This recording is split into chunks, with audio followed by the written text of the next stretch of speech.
The lord. రోమీయులకు రాసిన పత్రిక 5వ అధ్యాయము. కాబట్టి విశ్వాసం మూలమున మనము నీతిమంతులుగా తీర్చబడి మన ప్రభువైన యేసుక్రీస్తు ద్వారా దేవునితో సమాధానము కలిగియుందుము. మరియు ఆయన ద్వారా మనము విశ్వాసము వలన ఈ కృపయందు ప్రవేశము గల వారమై అందులో నిలిచియుండి దేవుని మహిమను గూర్చిన నిరీక్షను బట్టి అతిశయపడుచున్నాము. అంతేకాదు శ్రమ ఓర్పును, ఓర్పు పరీక్షను, పరీక్ష నిరీక్షణను కలుగజేయునని ఎరిగి శ్రమలయందును అతిశయపడుదుము. ఎందుకనగా ఈ నిరీక్షణ మనలను సిగ్గుపరచదు. మనకు అనుగ్రహింపబడిన పరిశుద్ధాత్మ ద్వారా దేవుని ప్రేమ మన హృదయములలో కుమ్మరింపబడి ఉన్నది. ఏలయనగా మనం ఇంకా బలహీనులపై ఉండగా క్రీస్తు యుక్తకాలమున భక్తిహీనుల కొరకు చనిపోయెను. నీతిమంతుని కొరకు సహితము ఒకడు చనిపోవుట అరుదు. మంచివాని కొరకు ఎవడైనా ఒకవేళ చనిపోవ తెగింపవచ్చును. అయితే దేవుడు మన ఎడల తన ప్రేమను వెల్లడిపరచుచున్నాడు. ఎట్లనగా మనం ఇంకనూ పాపులమై ఉండగానే క్రీస్తు మన కొరకు చనిపోయెను. కాబట్టి ఆయన రక్తము వలన ఇప్పుడు నీతిమంతులుగా తీర్చబడి మరింత నిశ్చయముగా ఆయన ద్వారా ఉగ్రత నుండి రక్షింపబడుదుము. ఏలయనగా శత్రువులమై ఉండగా ఆయన కుమారుని మరణము ద్వారా మనము దేవునితో సమాధానపరచబడిన ఎడల సమాధానపరచబడిన వారమై ఆయన జీవించుట చేత మరి నిశ్చయముగా రక్షింపబడుదుము. అంతేకాదు మన ప్రభు అయిన యేసుక్రీస్తు ద్వారా మనము దేవుని యందు అతిశయపడుచున్నాము. ఆయన ద్వారానే మనము ఇప్పుడు సమాధాన స్థితి పొంది ఉన్నాము. ఇట్లుండగా ఒక మనుష్యుని ద్వారా పాపము ద్వారా మరణమును లోకములో ఎలాగు ప్రవేశించెనో అలాగుననే మనుషులందరూ పాపము చేసినందున మరణము అందరికీ సంప్రాప్తమయ్యెను.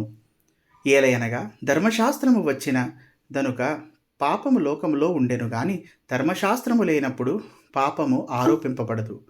అయినను ఆదాము చేసిన అతిక్రమమును బోలి పాపమును చేయని వారి మీద కూడా ఆదాము మొదలుకొని మోషే వరకు మరణమేలెను. ఆదాము రాబోవానికి గురుతై ఉండెను. అయితే అపరాధము కలిగినట్టు కృపావరము కలుగలేదు. ఎట్లనగా ఒకని అపరాధము వలన అనేకులు చనిపోయిన ఎడల మరి ఎక్కువగా దేవుని కృపయు యేసుక్రీస్తును ఒక మనుష్యుని కృప చేతనైన దానమును అనేకులకు విస్తరించెను. మరియు పాపము చేసిన యొక్కని వలన శిక్షావిధి కలిగినట్టు ఆ దానము కలుగలేదు. ఏలయనగా తీర్పు ఒక్క అపరాధముల మూలముగా వచ్చినదై శిక్షావిధికి కారణమాయెను. కృపావరమైతే అనేకమైన అపరాధముల మూలముగా వచ్చినదై మనుషులు నీతివంతులుగా తీర్చబడుటకు కారణమాయెను.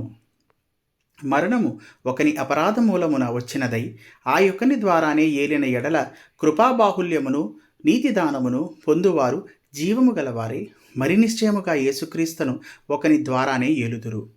కాబట్టి తీర్పు ఒక్క అపరాధ మూలమున వచ్చినదై మనుషులకందరికీ శిక్షావిధి కలుగుటకు ఎలాగు కారణమాయెనో అలాగే ఒక్క పుణ్యకార్యము వలన కృపాదానము మనుషులకందరికీ జీవప్రదమైన నీతి విధింపబడుటకు కారణమాయెను.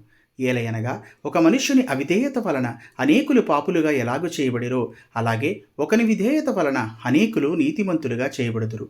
మరియు అపరాధము విస్తరించినట్లు ధర్మశాస్త్రము ప్రవేశించెను. అయినను పాపం మరణమును ఆధారము చేసుకొని ఎలాగూ ఏలెనో అలాగే నిత్య జీవము కలుగుటకై నీతి ద్వారా కృపయు మన ప్రభు అయిన యేసుక్రీస్తు మూలముగా ఏలు నిమిత్తము పాపం ఎక్కడ విస్తరించెనో అక్కడ కృప అపరిమితముగా విస్తరించెను.